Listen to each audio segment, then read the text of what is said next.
Nos anos 90 e início dos anos 2000, o new metal era a trilha sonora da revolta adolescente. Guitarras distorcidas, vocais raivosos e batidas contagiantes hipnotizavam as massas, enquanto nas telonas essa energia se transformava em filmes que refletiam a angústia, a alienação e a busca por identidade daquela geração. Imagine hordas de máscaras grotescas e macacões de couro invadindo as ruas, guitarras como espadas e riffs como gritos de guerra. As letras carregadas de raiva e frustração encontravam eco nos personagens marginalizados e nos conflitos existenciais que permeavam as histórias. O new metal no cinema foi mais do que música. Foi um movimento cultural que capturou o zeitgeist de uma época, traduzindo em imagens e sons as angústias, os sonhos e as rebeldias de uma geração. Bandas e filmes se tornaram símbolos de identidade, unindo pessoas em torno da música e da paixão pela cultura pop. E é sobre a presença do new metal no cinema que falaremos hoje no Bolacha Mole Podcast. Bolacha Mole Podcast. Antes do nosso episódio cinematográfico dessa semana, não esqueça de nos seguir em todas as redes sociais possíveis. É @bolachamole para tudo quanto é lado. Se você está vendo a gente aí pelo YouTube, não se esqueça de se inscrever no nosso canal, dar aquele joinha bacanudo, ativar o sininho para receber todas as notificações aí dos nossos novos lançamentos. E por fim, mas não menos importante, não esqueça aí de nos apoiar na nossa rede do Apoia-se. O endereço para você dar aquele apoio bacana para a gente e manter esse projeto ativaço aí por muitos e muitos anos é o apoia.se/bolachamole podcast. Vamos logo aí, já pega a sua pipoquinha, o seu refrigerante, sente na sua poltrona bem confortavelmente e vem pra gente curtir essa sessãozinha de cinema do new metal no mundo cinematográfico. Vamos. Bolacha Mole Podcast. É isso aí, galera. Eu sou o Jeffrey Toledo, aquele que não era nem escolhido pro Interclasse, você imagina ser escolhido pro mundo do Matrix. De jeito nenhum. E comigo está ele, Thiago Panhossi, aquele que morria de medo de Resident Evil e ficou com mais medo ainda depois que viu o filme. Tudo bem, Thiago? Seja bem-vindo. Tudo bem. E você, como é que tá? Como é que tá aí, galera? Sejam todos muito bem-vindos ao episódio dessa semana. Estou muito ansioso para ver, né? Porque essa onda dos anos 2000 aí não foi só um monte de bandinha aí de fundo de quintal que surfou. Os hollywoodianos do cinema também surfaram ela com muito gosto. Então vamos pegar um pouquinho aí essa experiência do nu metal no cinema que eu tô bem ansioso aí para desvendar. Pois é, qual que vai ser a dinâmica aqui, né? A gente escolheu aí 5 filmes que retratam bastante, né, desse período aí do final dos anos 90 e início dos anos 2000, onde o new metal era muito utilizado, não só como trilha sonora, mas como base também estética para os filmes. E a gente vai comentar um pouquinho sobre esses filmes, né, o que a gente acha deles, mas principalmente focando na ideia da trilha sonora, né, que é o ponto principal do que a gente está falando aqui, que são os discos que eram lançados com as músicas que tocavam ou não, né, no filme. Muitos dos discos, eles traziam músicas que eram baseadas no filme, né, ou que traziam um pouco da estética daquele filme, né, então traziam músicas ali. A gente vai comentar um pouquinho, então, sobre esses filmes e também sobre essas trilhas sonoras. Como a gente escolheu só 5 filmes, é óbvio que, né, vai faltar um monte de filme, então comenta aí que filme que você acha que faltou, de repente a gente já faz até uma parte 2 lá na frente, né, sobre os filmes que faltaram, os filmes que você acha que deveriam estar na lista também. A gente escolheu 5 filminhos aí que provavelmente todo mundo já viu, gostou e tem saudade ou talvez não sei. Bolacha Mole Podcast. Bom, dentre os filmes escolhidos, o primeiro deles é um filme de 2002 e se chama A Rainha dos Condenados, ou Queen of the Damned. Né, ele é um filme de terror gótico, né, dirigido por Michael Rymer, E esse filme é uma adaptação, né, dos livros The Vampire Lestat, The Queen of the Damned, da Anne Rice, né, uma escritora aí famosa por livros de vampiros e tal. Faz parte, né, da coletânea de livros The Vampire Chronicles. A trama do filme segue o vampiro Lestat, que é interpretado pelo ator Stuart Townsend, que é um vampiro antigo que desperta de um longo sono dos tempos modernos, e ele se torna uma estrela do rock, tá? O sucesso da música acaba atraindo a atenção de outros vampiros e desperta a rainha Akasha, que é interpretada pela cantora, dançarina, enfim, uma atriz ali da época, chamada Alaya. A primeira vampira, né? Ela seria tipo a mãe de todos os vampiros. E que ela pretende dominar o mundo com Lestat ao seu lado. Embora o filme tenha recebido críticas mistas e não tenha sido um grande sucesso de bilheteria, ele conquistou um público fiel entre os fãs do gênero. Queen of the Damned é frequentemente lembrado por seu estilo visual distinto e pela fusão de elementos de terror gótico com a cultura pop contemporânea. Sobre o filme, cara, e aí? É um filme nostálgico pra você? É um filme que você curtia na época? Qual que é a tua relação com esse filme, cara? Cara, assim, eu nunca fui muito fã de filme de vampiro, né? É uma parada meio aleatória pra mim. Assim como o Crepúsculo tem a sua trilha sonora do Paramore, o Rainha dos Condenados é um crepúsculo com corne. Essa é a melhor definição que eu encontrei pro filme. Eu reassisti ele recentemente para lembrar, né, dos detalhes. Realmente o filme ele é divertido de você assistir, né? Você tem um vampiro lá que ele acorda depois de um tempo e ele tá um pouco cansado daquela história padrão do vampiro, né? Que ele tem que ficar nas sombras, que ele não pode ser reconhecido. Ele acorda rebelde, da tumba dele lá, rebelde, Ele acorda da tumba dele lá, já vê um clipe na tela dele lá, e falei, cara, e no metalzão tocando lá, eu falei, cara, isso é da hora, hein, cara, eu vou fazer esse esquema aí e vou virar famosão da porra toda. É um filme divertido, cara, eu digo divertido, vai, nada além disso. No máximo. Ele é um filme bem característico ali do começo dos anos 2000, né, cara, tem uma trama razoavelmente agradável. Ele, como a gente falou, né, ele é baseado num romance, né? Então sim, ele traz bastante, né, das inspirações, só que adaptado para um mundo dos anos 2000, né? Onde o New Metal era, digamos assim, o que estava dominando, né, nas paradas. A coisa mais absurda, assim, de você ver para quem gosta de New Metal, talvez para um outro, para alguém que tá assistindo o filme pela primeira vez e não entenda muito New Metal, é você ver um cara usando a voz do Jonathan Davis, né? Porque as gravações, elas são gravações feitas pelo Jonathan Davis e o cara interpreta, né? Então, assim, é um cara, que é o ator, né? Cantando as músicas, enfim, do Vampiro Lestat, da sua banda, só que com a voz do Jonathan Davis, né? O que torna a coisa muito bizarra, né? É muito engraçado, porque o cara tem todo aquele perfil de vampirinho, né? Pálido, rostinho quadradinho, assim, bonitinho, de Hollywood, cabelinho pro ladinho também, assim, ó. E daí aparece o cara na banda dele com a voz do Jonathan Davis, que tipo, não tem nada a ver uma coisa com a outra. Não tem como você ligar o vocal do Jonathan Davis com a carinha do cara lá cantando. É muito esquisito, cara. E com a participação do Jonathan Davis no filme, vendendo ingressos, sim, né? O cambista vagabundo, né? Cara. O cara vendendo ingressos, ele faz uma participaçãozinha de, 5 segundos, né? A menina tá indo no show do Lestat, da banda dele, né? E o Jonathan Davis aparece lá vendendo o ingresso a $200, enfim, pro show da banda lá e tal.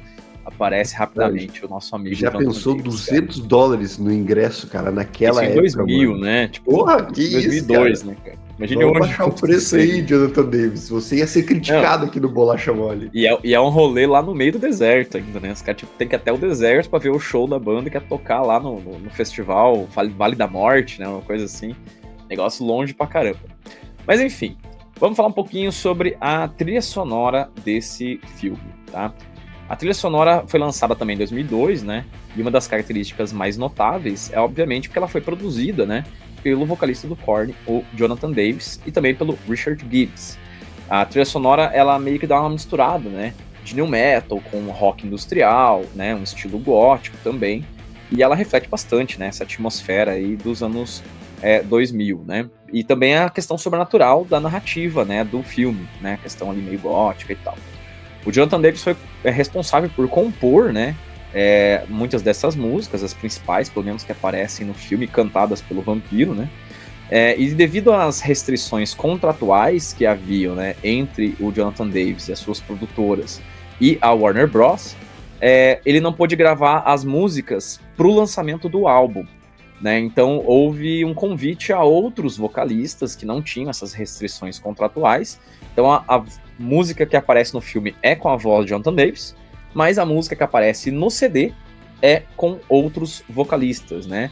Nós temos aqui, por exemplo, o Wayne Static, do Static X, né? O David Draiman, do Disturbed, o Chester Bennington, também saudoso, né, do Linkin Park, o Marilyn Manson, o Jay Gordon, né, do Lorde, enfim. São alguns caras que aparecem aí nessa trilha sonora. Esse álbum chegou a alcançar um sucesso comercial, né? Chegou, inclusive, a estrear em posições bem boas, assim, de algumas paradas, né? Chegou a ser certificado como disco de ouro, né?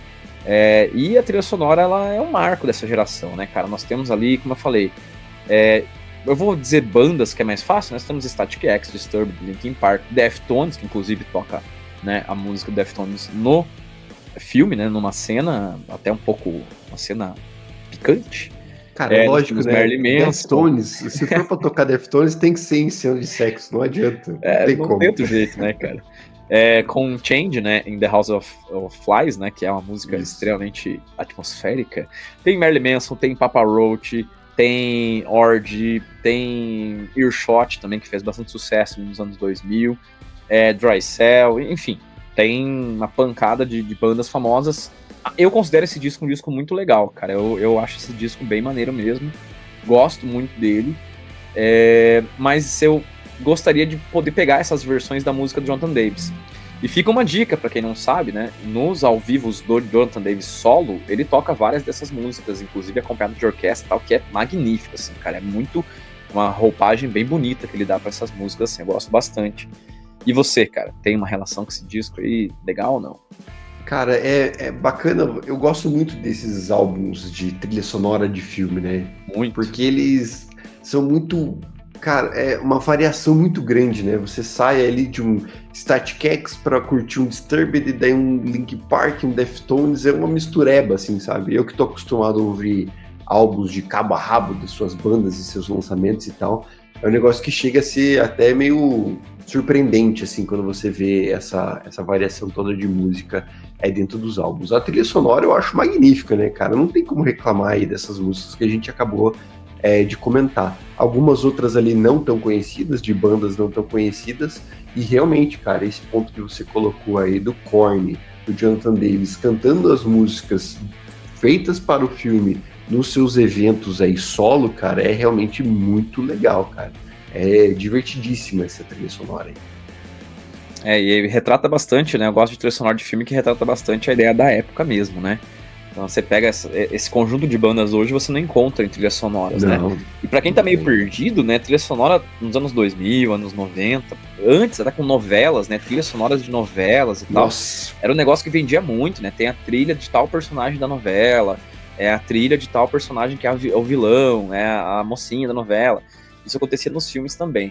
Hoje em dia, a trilha sonora é algo que lança uma música, né, de repente a música do filme, né, músicas infantis principalmente colam bastante, né, mas a trilha sonora hoje não tem aquele efeito que tinha antigamente, né, e tal, e tudo bem também, né, só uma mudança aí das gerações. Mas eu concordo com você, acho que esse disco muito bom, cara, marcou bastante a minha vida, assim, filme já nem tanto, mas enfim. Cara, o resumo do filme é aquilo, é o Crepúsculo com Korn, não tem nada além disso, cara. E a informação que a gente traz aqui é que a Elijah, né, infelizmente acabou morrendo antes de ver o filme pronto, né? Ela acabou sofrendo aí um acidente de avião em agosto de 2021, quando tinha lá seus 22 aninhos, no Bahamas, né? Uma aeronave sobrecarregada caiu logo depois aí de decolar. Infelizmente tivemos essa perda e até no final do filme aparece, né, que foi um filme em memória a ela. Exato. Então fechamos aí a Rainha dos Condenados, agora sim. Vamos para o próximo.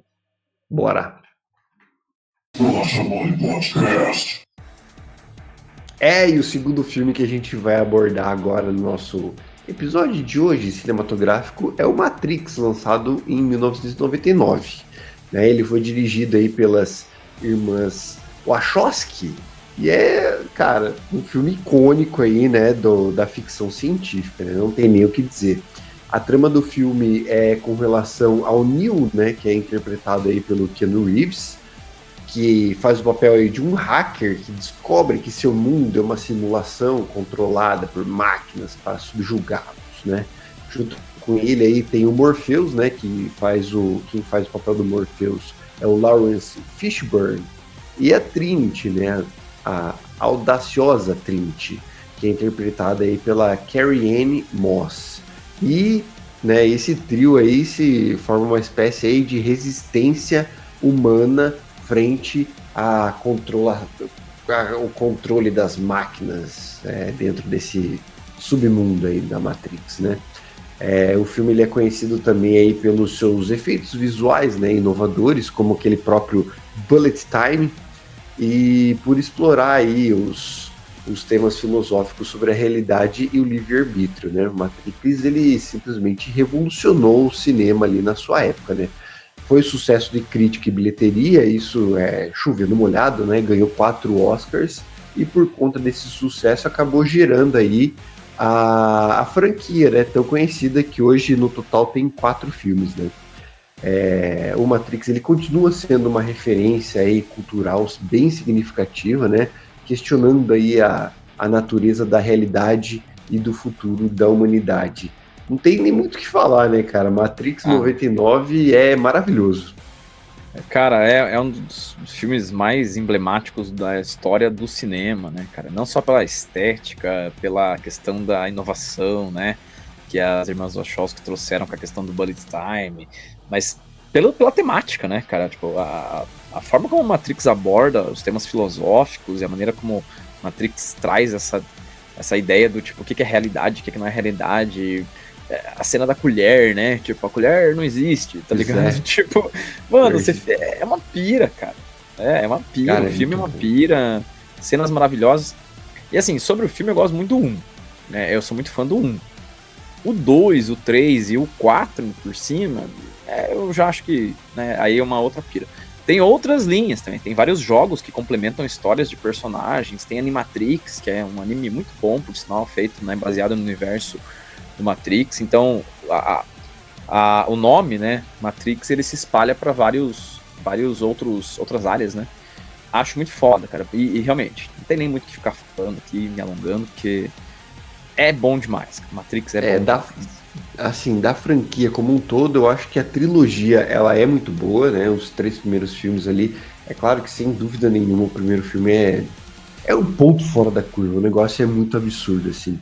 E os outros ali deixam a desejar um pouquinho, mas eles contam uma história bem estruturada, um negócio interessante, assim, de você seguir pra trilogia. O último lançado recentemente já não me pegou muito bem, não, cara. Eu confesso que, tudo bem, ele tem lá seu valor, é bacana e tal, tudo mais, mas, cara, nem precisava ter lançado esse filme aí. O que você acha? Tem uma pira, né, cara, que fez 25 anos agora do primeiro Matrix, né, e daí teve então esse relançamento, né, essa ressurreição, como é o título do filme também, né, Matrix Resurrection, né, e tinha uma pira lá que, tipo assim, os estúdios iam fazer de qualquer jeito, tá ligado? Então, tipo assim, eles iam fazer de qualquer jeito, e daí alguns embarcaram nessa e outros não, né, tanto que é uma das irmãs só que faz a direção, a outra atua mais na parte da produção, Lawrence Fishburne, tem uma galera que não tá, né, tipo, não tá dentro do processo. E qual que é a dinâmica? Tipo, eles iriam fazer de qualquer jeito, tá ligado? Então, assim, se eles vão fazer sem a gente, então vamos tentar entrar no processo e tentar fazer, né? Foi isso que a diretora, né? Se não me engano, quem dirige é a Lana, se não me engano. Ela faz essa direção, então o filme teria, cara. E teria um novo Matrix de qualquer jeito. Mas, porra, sem Keanu Reeves, sem a Carrie-Anne Moss, né? Tipo, não ficaria muito legal. Então eles resolvem entrar. Tanto que tiraram, né? O Hugo Weaving, né? Como agente Smith, né? Entrou outro cara lá, acho que de 50 Tons de Cinza, se eu não me engano. Tem outros atores mais jovens ali. Também, concordo, o Resurrection aí não...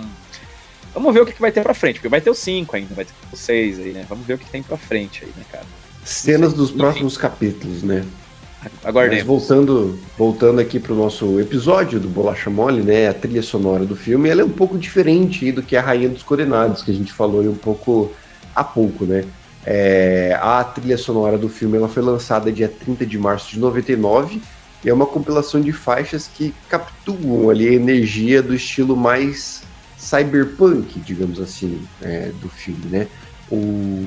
A trilha sonora ela mescla um pouco mais dos gêneros de rock, metal alternativo e o nosso conhecido aí nu metal, que é o foco aí do nosso episódio, mas também muita pegada de música eletrônica, né? Porque combina, né? A estética do filme combina e pede esse tipo de música, né? Uma atmosfera mais futurista, energia lá em cima, lá no alto, né? E algumas músicas interessantes que tem nessa trilha sonora, né? A primeira delas é Rock's Dead, do Marilyn Manson. Aí a gente tem Bad Blood, do Ministry. A gente tem Minefields, do Prodigy, cara, que é uma coisa, assim, maravilhosa. Drácula, do Rob Zombie. My Own Summer, do Deftones. Do Hast, do Rammstein. E Wake Up, do Rage Against the Machine. Tem outras músicas ali nessa trilha sonora, mas as principais do nosso tema aqui são essas aí que eu acabei de pontuar. O que você acha dessa trilha sonora aí? Qual a sua música favorita dessa lista aí? É aquele lance que a gente tava falando, né, cara? Em 99 você tinha o Rammstein, né, aparecendo bastante já. Ministry já era uma banda conhecida, Marilyn Manson, enfim, Rob Zombie, Deftones, né? Já tava Sim. também ocupando seu espaço, mas pra mim, cara, o ponto-chave nem é essas músicas que estão... É aquele lance, né? Tem músicas que não tocam no filme e aparecem nos discos de trilha sonora, assim como tem músicas que aparecem, enfim, no filme. E a única música de verdade dessas que aparecem no filme, tirando as músicas eletrônicas, que dão mais uma vazão ali para cenas mais outrun, cenas de perseguição e tal, é o final do filme, quando toca Wake Up, de Rage Against the Machine. Que é um final magnífico, né, cara? É quando o Neo já tá todo matrixado ali, né, cara? Já é o escolhido e tal. E aí ele dá uma pancadona no chão, sai voando e toca Wake Up, de Rage Against the Machine, que é, tipo, uma música que tem muito a ver, né? A ideia do acordar e tal. Pô, eu acho esse final é maravilhoso, com essa música ainda nem se fala, cara. Então eu acho uma trilha legal. Eu ainda prefiro a trilha do Rainha dos Condenados, em relação a esses dois, assim. Mas eu acho que é um bom disco de trilha. Mas se eu tivesse dinheiro pra comprar um só, eu compraria da Rainha dos Condenados e não compraria esse, assim. Na época das lojas de CD, se eu tivesse esse dinheiro só pra um, eu escolheria Rainha dos Condenados. E muito provavelmente a gente só tinha dinheiro para um só, né? Sempre. Assim, esse álbum do Matrix, né, ele foi muito bem recebido aí pela crítica, pelo público, atingiu números bem interessantes, digamos assim, né? Aqui para vocês terem uma ideia, ele vendeu mais de 3 milhões de cópias no mundo todo e recebeu aí muitos elogios aí por conta da sua qualidade musical e relevância cultural, cara.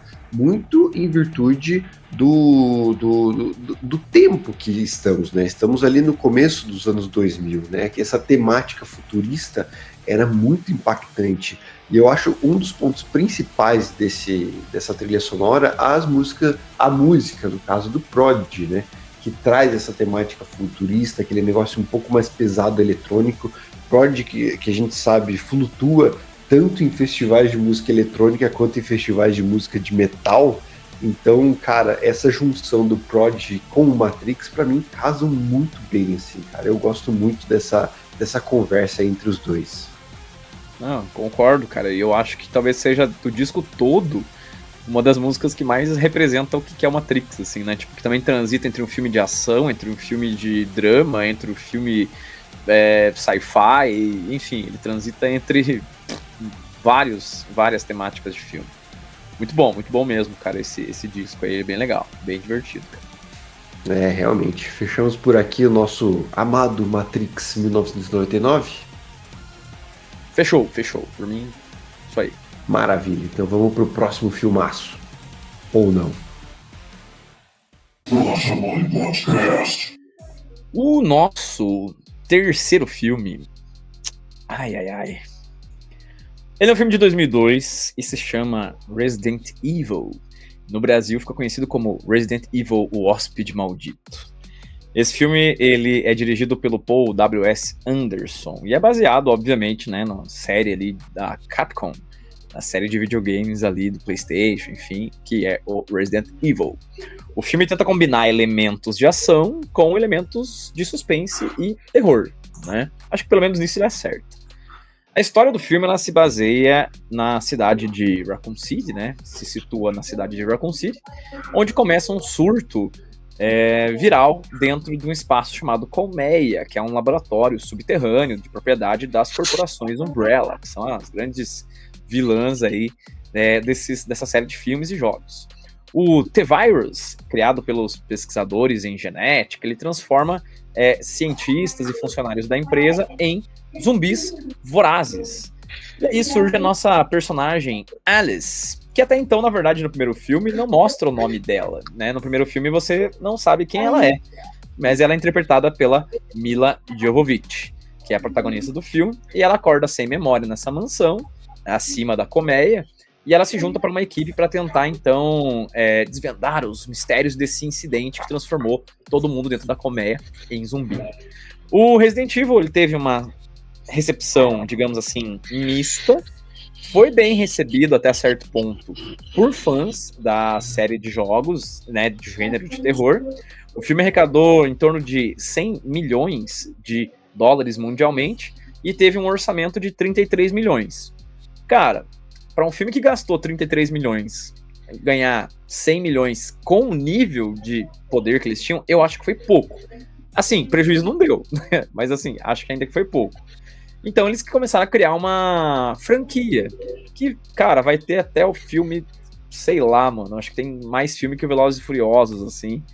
Depois também tem séries e tal, mas o nosso foco aqui é o filme de 2002. Ai, cara, eu tenho sensações dúbias quanto a esse filme. O que você acha desse filme, Thiago? Tá, cara, pô, eu gostei desse filme aí.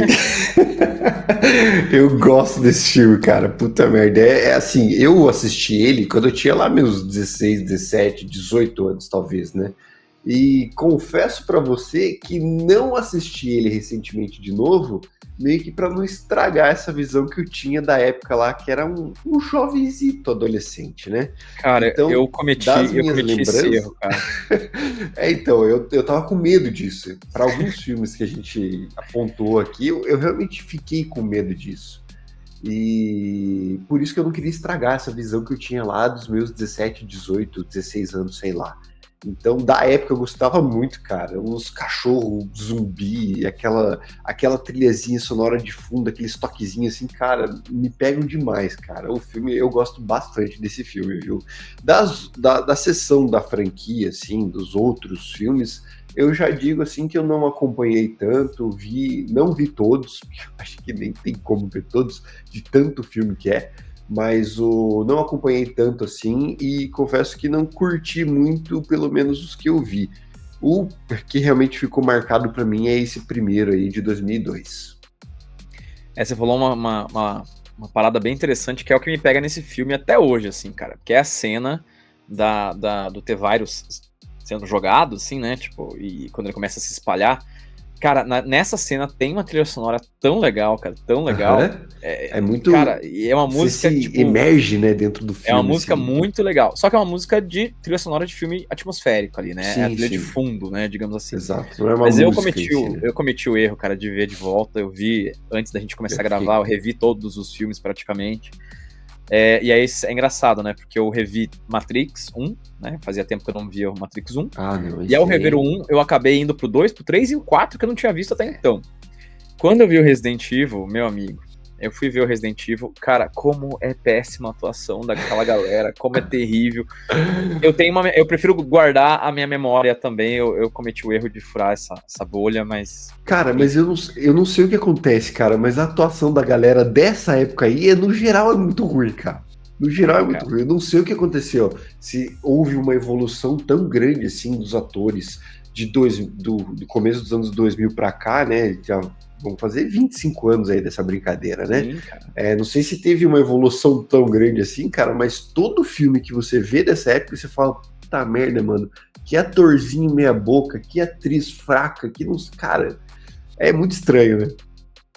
Mas eu acho também que tem aquele lance do tipo assim, a gente vai fazer um filme de videogame, então tipo assim, vamos sair do jeito que der, é importante é que vai agradar. Não sei, eu acho que tinha um pouco menos de respeito, talvez, com a galera. Mas vamos ver, não sei.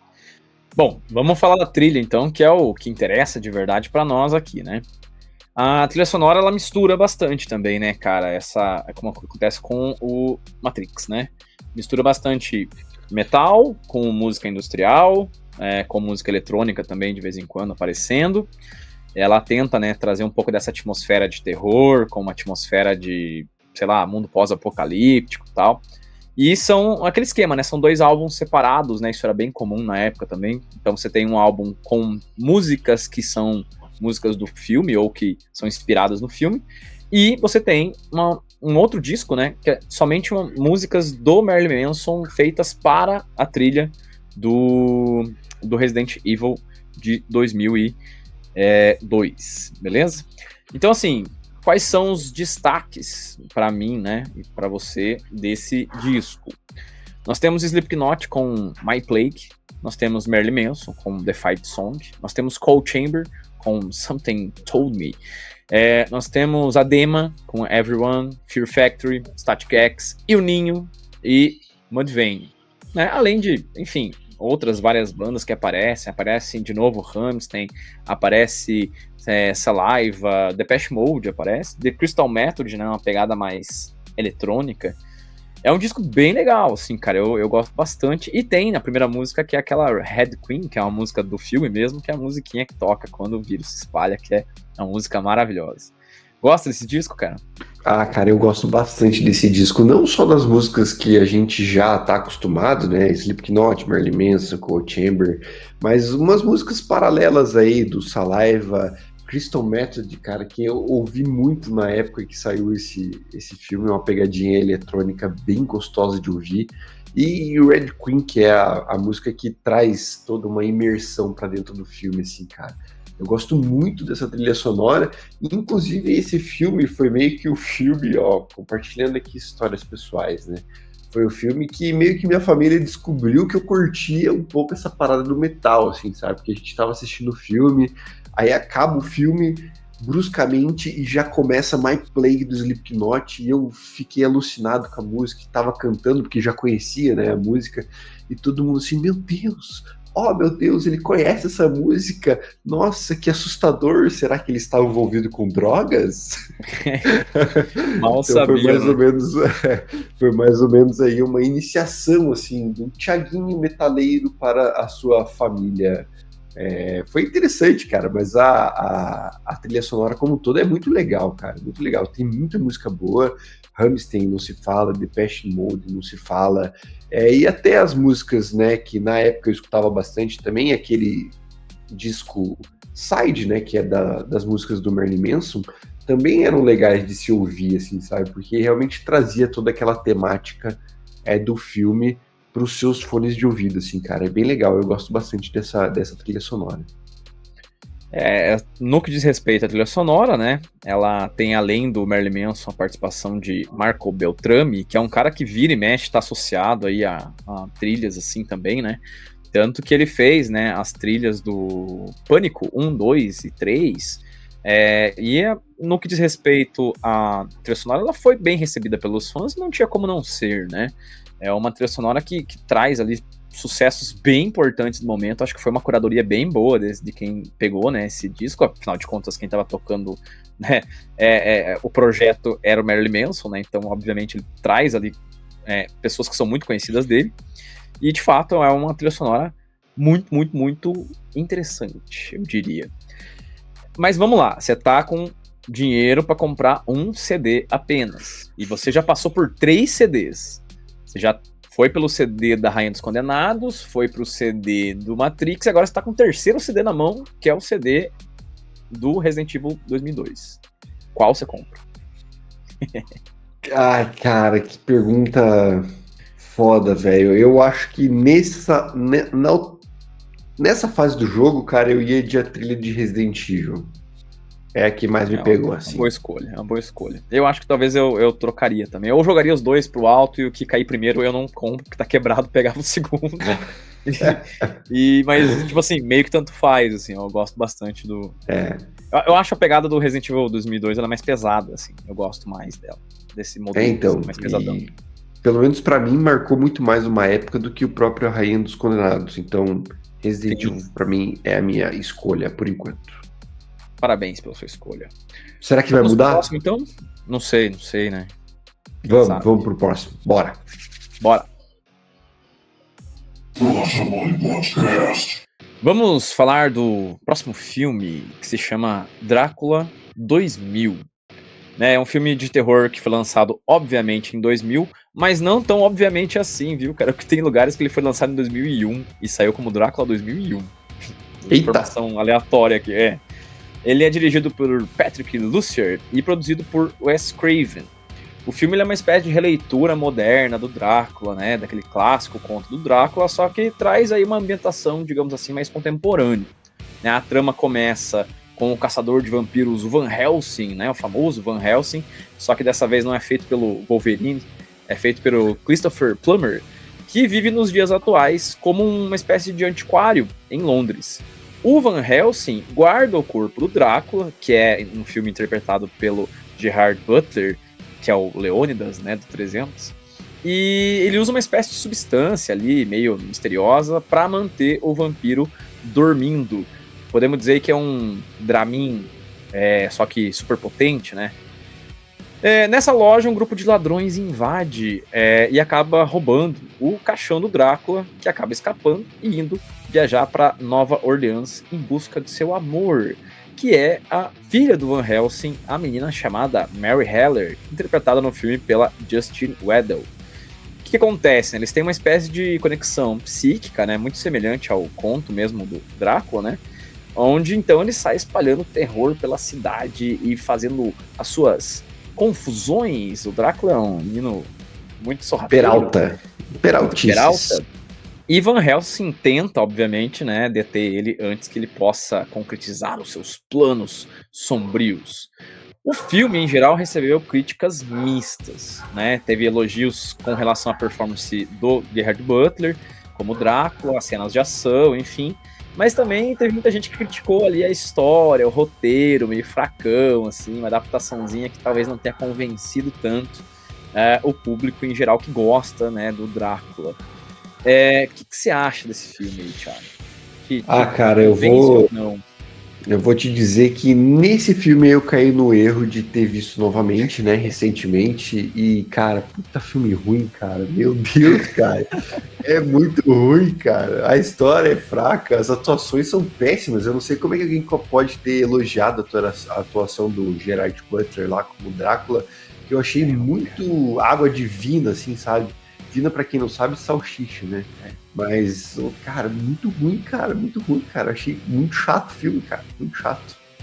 Cara, eu já não sou muito fã de filmes de vampiro, né? Como isso já colabora um pouco, também não gosto. Já não sou muito fã, não gosto muito. Agora, o Drácula, cara, Drácula com Keanu Reeves, com o Drácula do Coppola, o Drácula do Coppola é simplesmente uma obra de arte, né? Ele foca muito ali na obra original mesmo do Bram Stoker, né, cara? Quando você traz o Drácula dos anos 2000, cara, fica tão legal. E a atuação deles realmente é muito ruim. Esse é um filme que eu já sabia que era ruim, e eu não fiz questão de não vê-lo recentemente para poder fazer aqui o episódio do podcast, cara, mas eu já sabia que ele era ruim, então assim, foi difícil de encontrar nos streamings da vida, e eu falei, cara, eu fui deixando, falei, esse eu não vou nem rever, eu lembro dele, vi, enfim, mas ele é tão ruim, cara, que nem né, nos streamings alternativos você encontra ele pra assistir, porque ele é realmente péssimo, cara. Se você procurar ele no YouTube, vai ter a versão dublada, o que deixa o filme ainda um pouco pior, porque as dublagens da época também não eram lá essas coisas, né? A dublagem brasileira é uma das melhores do mundo, né? Mas a dos anos 2000 ali tinha, né? Dava aquele medo, né? Os palavrões eram bobão. Então, mais ou menos por aí, cara, mas realmente esse filme, pra mim, eu prefiro, não gostaria de ver de novo. Tá bom já. Não, esse eu passei. Mas vamos lá, falar sobre a trilha sonora então, que é uma combinação de música gótica com rock alternativo, metal, enfim, né? Bastante daquela pegada dos anos 2000, mas com adicional do gótico ali, porque afinal de contas a gente tá falando de vampiro, né? Então tem que ter uma coisinha mais sombria no meio disso. Embora não tenha sido tão amplamente divulgada essa trilha sonora quanto outras, ela chegou a contribuir bastante, assim, né, para os fãs poderem ter lá o fanservice, né, poder consumir um pouco mais ali dos produtos do filme, pelo menos para quem gostou, né. Dentre os sucessos que a gente pode falar assim, a gente encontra Power Man 5000, a gente encontra Disturbed, a gente encontra Slayer, a gente encontra System of a Down, uma música bem alternativa do System que se chama The Metro, né. Nós temos Marilyn Manson também participando, né, em quase todas as trilhas dos anos 2000. Tem Pantera com a música chamada Avoid the Light, me desculpem. Quer dizer, me desculpem não, foda-se os fãs de Pantera. Uma puta música ruim, cara. Ô música ruim, cara. Puta merda. E toca no filme essa bosta. Nós temos Static X, Headp, Taproot, Saliva também aparecendo de novo. E, enfim, outras várias aqui. O Linkin Park, não sei se eu falei, né? Tem Linkin Park também, com One Step Closer. Mas assim, uma trilha interessante essa, cara. Uma trilha um pouquinho mais interessante aí do que a trilha... do que o filme, na verdade, né? Muito mais interessante a trilha do que o filme. Você concorda com isso, cara? Interessante, assim, força um pouquinho a amizade aí. Tem 3 músicas que se salvam aí nessa lista aí, cara. Pra mim é o pior filme e a pior trilha até agora que a gente abordou, cara. Você acha essa trilha pior? Cara, eu acho pior, cara. Das que a gente atuou até agora, essa pra mim é disparada a pior, cara. Não tem nem conversa. Você não acha? Ser, cara. Eu não acho que é a pior, cara. Eu acho a trilha do Matrix, cara, com menos opções, digamos assim. Mas o que estraga pra mim esse disco, essa música do Pantera é simplesmente intragável, cara. Meu Deus do céu, como ela é ruim, cara. E eu não compraria esse disco só por conta dessa música, porque, nossa, ele estraga todo o resto, assim, cara, é péssimo. Mas eu acho legal que tem, tipo, System, Bloodline de Slayer é muito bom, cara. Sim. Tem Disturbed, que é interessante, Static X é muito boa, a Outsig Undead é maravilhosa essa música. Então, assim, cara, eu acho que é uma trilha interessante. Então, como eu falei, boa, interessante. De 3 a 4 músicas aí que se salvam, cara, de resto, não compraria jamais esse álbum aí. Então, filme e trilha dispensáveis, é isso? Pra caralho. Tá, então vamos. Não vou nem supor se você tem dinheiro pra comprar só um CD. Não precisa não, cara. Não vou nem fazer a brincadeira, porque esse eu acho que já tá meio... Pra mim também, assim, eu acho que talvez se eu tivesse esse ou a trilha do Matrix, eu compraria esse, não a trilha do Matrix, né? E riscaria ali a parte da música do Pantera, que realmente é muito ruim.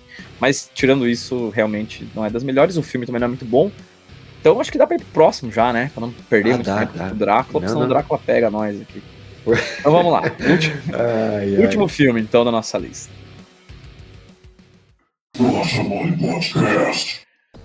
Vamos, então, pro nosso último filme da lista. Ele é um filme do ano 2000 também, né? E se chama Pânico 3. Esse é o terceiro filme, obviamente, da franquia Pânico, né? É uma franquia criada, né, pelo Wes Craven e pelo Kevin Williamson. E o filme continua com a saga de terror, só que agora com uma pegada de terror meta, digamos assim, com uma quarta parede. Então, de novo, né, os personagens acabam enfrentando ali um assassino mascarado, né, que usa a tradição dos filmes de terror como inspiração para os seus homicídios. A história desse filme, ela se passa em Hollywood, onde um novo filme baseado nos eventos anteriores do que aconteceu, né, com os filmes anteriores do Pânico. Agora esse terceiro filme ele tá recontando essa história. A personagem Sidney Prescott, interpretada pela Neve Campbell, um dos meus crushes da adolescência, diga-se de passagem, ela agora é uma mulher reclusa, né? Ela é forçada a enfrentar novamente os seus medos, né? Quando o Ghostface ele retorna para assombrar. Enquanto o assassino elimina membros da equipe de produção do filme, a Sidney se une aos sobreviventes anteriores e aos novos personagens também para poder descobrir a nova identidade, né, do Ghostface. O Pânico 3, ele recebeu críticas mistas também, né? Elogios com relação a esse lance de fazer um filme dentro do filme, né? É um filme que conta a história do Pânico, isso que é o mais interessante. E a conclusão, eles entenderam que foi uma conclusão legal, né? Porque o assassino do filme tem uma ligação ali com a personagem principal, uma ligação pessoal, e meio que fecha a história da Sidney, que estava até então meio no ar, desde o segundo filme principalmente. Então, um sucesso de bilheterias o filme foi, né, claro, e consolidou ainda mais a franquia Pânico, que agora está no seu 6º ou 7º filme já, né, eu não acompanhei mais pra frente depois. E eu vou falar pra você, cara, eu reassisti esse filme, fiz esse erro, porque as lembranças que eu tenho da série Pânico são bem melhores no meu passado, e sou sincero em te falar, assim, cara, meu, é tenebroso, assim, cara.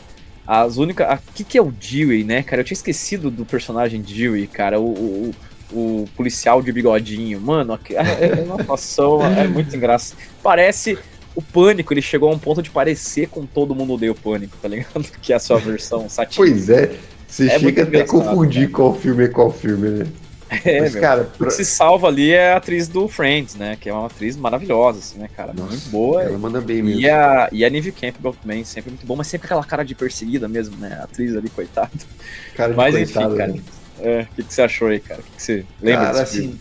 Então, eu reassisti também o filme. Dos 3 ali, pra mim, esse é o piorzinho deles. Primeiro porque, assim, a história é legal, cara. Eu gostei realmente da história, dela contar a história do pânico dentro do pânico, do assassino ir matando na sequência do filme, depois fazer toda aquela loucurada, e depois no final desvendar, né, que existia uma relação do assassino com a atriz principal lá. Então isso realmente foi um ponto muito positivo aí. Gosto também das perseguições que o filme do Pânico traz, né? O assassino maluco correndo atrás da sua vítima e tal, e aquela luta desenfreada e de repente uma facada no meio do bucho, assim. Cara, acho legal, assim, acho divertido quando tem essas perseguições, assim, né? Mas as atuações deixam muito a desejar. O policialzinho do bigodinho, cara, coisa bizarra, né, cara, que a gente vê. É que não dá nem pra dizer que é muito anos 2000, porque nos anos 2000 aquilo já tava ultrapassado. Ah, sim, cara. Eu não sei qual foi o contexto ali, mas enfim. Assim, é um filme mais ou menos, assim, cara. E um outro ponto negativo que eu tava quase me esquecendo de falar, cara, ele é muito longo, velho. Tem 2 horas de filme. 1h30 ali já tava bem suficiente ali pra desencadear a história toda do Pânico 3, cara, pra minha opinião. Mas um ponto positivo do filme, cara, é que mesmo revendo e mesmo tendo assistido o filme há muitos anos atrás, ainda assim eu não lembrava do final dele em alguns momentos e eu ficava, será que o assassino é o detetive? Então. É a menina que interpreta a Sidney no filme, esqueci o nome da personagem Sim. dela, mas ela seria a Sidney no filme que eles estão fazendo, né? Então tem vários momentos que fica, afinal de contas, quem que é o assassino? Isso foi legal de relembrar filmes que fazem essa brincadeira e tal. Mas realmente, cara, ele beira comédia, assim, cara, não sei. Enfim. Vamos pra trilha? Todo Mundo em Pânico acho que é mais legal. Apesar de que hoje em dia, né, tá meio datado também, né, cara? Tá Vamos pra trilha, então? Bora. Então eu preciso falar, cara. A trilha sonora do Pânico 3, pra mim, foi a trilha sonora da minha vida. Esquece o filme, só na trilha. Foi um disco que eu ouvi muito, cara. E eu vou contar uma história pessoal. A minha irmã comprou esse disco para um trabalho de escola. Eles precisavam trazer uma atmosfera de terror, mas não sabiam que eram músicas. Então, as músicas, tipo, de filme de terror, que são as trilhas de fundo, sabe? Então, acabou que esse CD ficou lá em casa. E eu um dia parei pra ouvir e falei, cara, que é isso, mano? Só que o CD também tem pontos negativos, né? Não só pontos positivos. Então, foi a primeira vez que eu ouvi o Wait and Bleed, por exemplo. Tem Spiders, do System of a Down. Nossa. Tem Godsmack, tem Cold Chamber, Static X, Incubus, Power Man 5000, Dope, Orgy, Stand e Creed. Tempo de novo, né? E é aí que entrou o B.O. Mas assim, eu tenho que assumir, cara. What If, do Creed, que é a música que toca inclusive no filme, né? Uma das músicas que tocam dentro do filme. É uma música que eu gostava muito na época, cara. Eu gostava muito na época. E a personagem Sidney tem, né, no seu quarto, um pôster do Creed, né? Nas cenas do filme. E também Jeffrey, termina. eu acho que você também comprou um pôster do Creed pro seu Não quarto, tinha, hein? cara. Fala pra Pior que gente. Não tinha, cara. Do Creed não tinha, cara. Então, acho que era mais fácil ter do Nickelback na época do que do Creed, cara. Do Nickelback Pode até ser, poderia não ter. sei. Ó. Não sei qual que é pior, mas tudo E bem. termina também com Creed, né? O disco também termina com Is This The End do Creed, que é uma música que tocava muito no meu coração. Então sou sincero em falar, cara. Nos anos 2000, eu gostava dessa fase aí do Creed, cara. E gostava dessa discografia. Esse disco aí é maravilhoso, cara. O que você acha dessa trilha aí, cara? Eu agradeço muito a sua sinceridade, mas eu acho que tem algumas coisas que é melhor a gente guardar pra nós. Não, brincadeira. Cara, o disco, assim, ele é maravilhoso, assim, não é nota 100, porque tem umas músicas que realmente não me pegam nada, nem na época, assim. Claro, né, cara, quem não ouviu o What If do Creed, né, cara? Todo mundo ouviu essa música, principalmente a gente que tá aí nos 35, 40 anos ali, que na época lá tinha seus 16, 17, 18 anos. Todo mundo ouviu essa música, não tem como. Mas, cara, ter esse primeiro contato com Waiting Bleed, Spiders do System of a Down, cara, que coisa maravilhosa. Time Bomb do Godsmack, Static X, cara, muito bom, cara. Muito boa essa trilha sonora aí do filme. Não tem muito o que dizer. Salvo uma outra música ali que não, para mim não se encaixou muito, mas no contexto geral, o disco do Pânico 3... Tenho que dizer aqui, hein, de todos que a gente apresentou, é o que eu compraria hoje, cara. Com certeza, cara. Concordamos em número, gênero e grau. Foi um disco que eu ouvi muito, cara, até, assim, fazer bolha naquele CD. E moldou muito, assim, do meu gosto musical da época, pelo menos, né? Assim, porra, cara, é um disco fantástico, assim, fantástico. Agora vai lá, Então, valendo um adesivo do Bolacha Mole Podcast. Mostra aí o disco pra nós. Tem aí? 30 segundos. Cara, posso falar pra você que eu procurei e não achei. Mas olha só, ao vivo, aqui ao vivo. Vai, Tico Inc, procura aí. Aqui Achou? está, meu amigo, aqui está, CD do Que Pânico isso, 3. Tá aí, ó, confirmado pra vocês aí, ó. Tá aqui, E cara. o cara tem mesmo, hein? Pra quem não sabe que é um CD, né? Muita gente não sabe que é um CD. Tá aqui, ó. CDzinho do Pânico 3, cara. Teoricamente, esse CD Paralão. é da sua irmã, né? Mas, né? Deixar baixo, assim, porque vai que um dia pede de volta. Muito bem, cara. Show de bola. Isso aí, acho que fechamos então, né, cara? Fechamos. Maravilhosamente Então, bem. vamos pras considerações finais aí, meu amigo. Bora. Bolacha Mole Podcast. E chegamos ao fim aí do nosso episódio de hoje. Suas considerações finais, Jeffrey Cássio. O que você achou aí do episódio de hoje? Quais os seus highlights aí dos filmes que a gente apresentou, das trilhas sonoras? Diz pra gente aí. Cara, assim, às vezes a trilha salva o filme, né? E às vezes o filme, ele é muito melhor do que a sua própria trilha sonora, né? Mas uma coisa que eu acho que era muito legal dos anos 2000 era isso, cara. Era você ter o filme, daí você tem o CD com as músicas que tocam no filme ou que são inspiradas, né, pelo filme.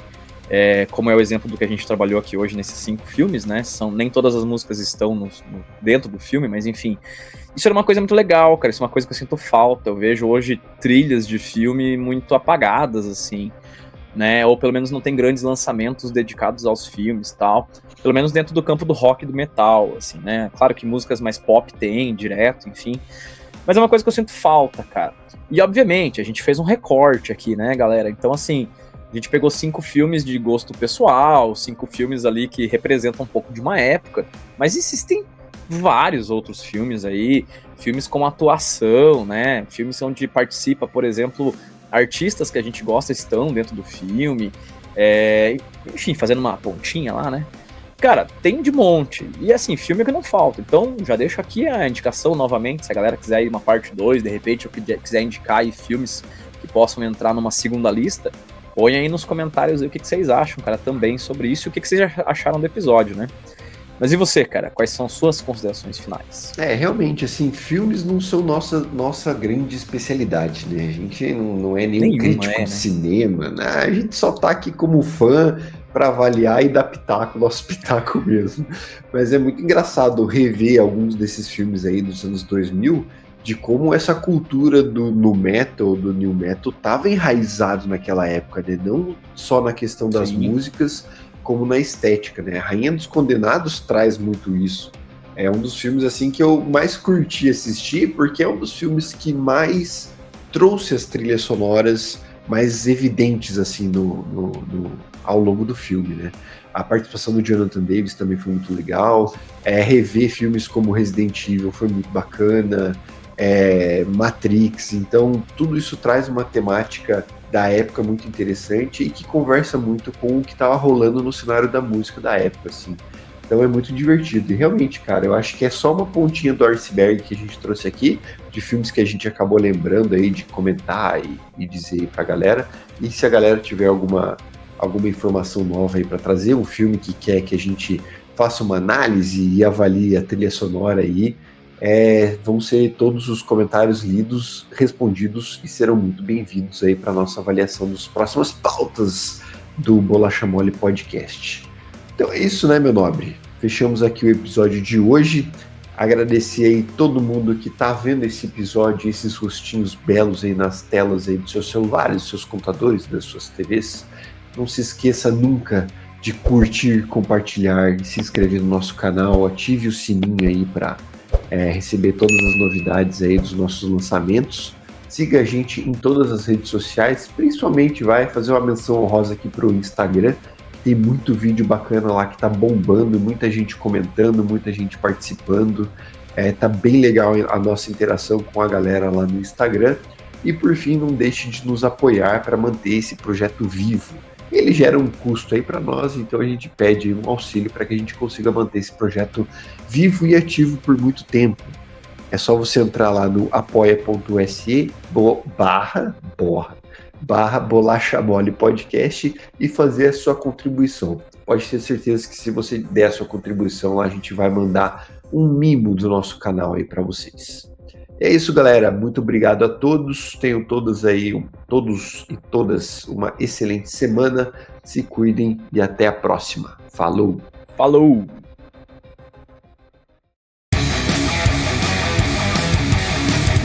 Bolacha Mole Podcast.